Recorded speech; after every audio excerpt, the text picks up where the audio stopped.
Selamat datang Bapak dan Ibu guru semua. Pernah nggak sih pas lagi nyusun administrasi jadi bingung sendiri? Ini sebutannya murid, siswa, atau peserta didik ya? Nah, tenang saja. Di sesi kali ini kita akan bedah tuntas semua kebingungan istilah ini.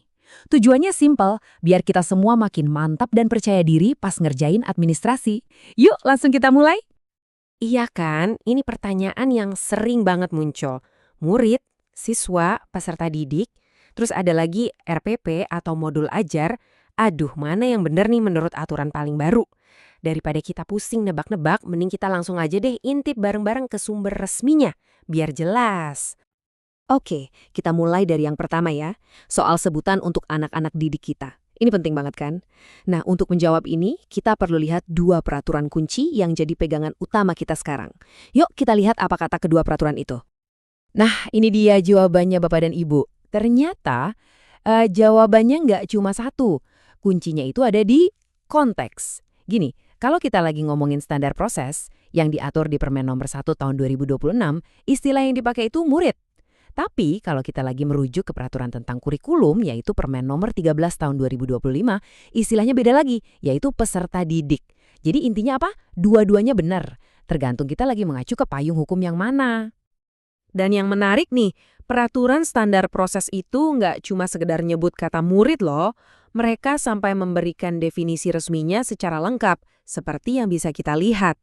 Ini tuh kayak ngasih sinyal kuat buat kita bahwa kalau topiknya udah menyangkut proses belajar mengajar, mulai dari A sampai Z, dari perencanaan sampai asesmen, ya kata murid inilah yang jadi jagoan utamanya, istilah baku yang harus kita pakai.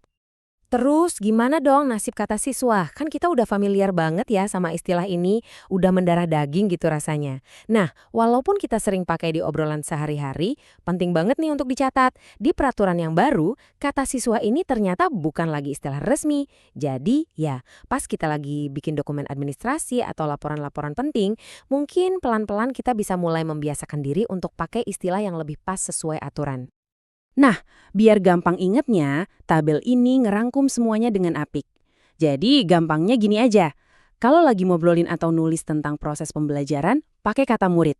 Tapi kalau fokusnya ke struktur kurikulum secara umum, pakainya peserta didik. Simpel kan? Jelas banget bedanya.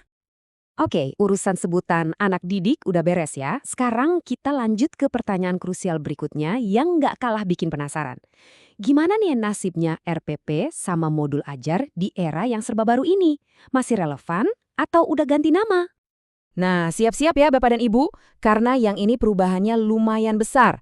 Istilah RPP, ya, Rencana Pelaksanaan Pembelajaran, yang udah kita kenal puluhan tahun, ternyata secara resmi sudah nggak dipakai lagi di peraturan terbaru. Betul, kita sekarang masuk ke era baru dalam terminologi perencanaan pembelajaran. Terus gantinya apa dong? Nah, peraturan yang sama, Permendikdasmen nomor 1 tahun 2026 itu langsung ngasih nama barunya. Sekarang nama resmi untuk dokumen perencanaan kita adalah Dokumen Perencanaan Pembelajaran. Ya, sesederhana itu.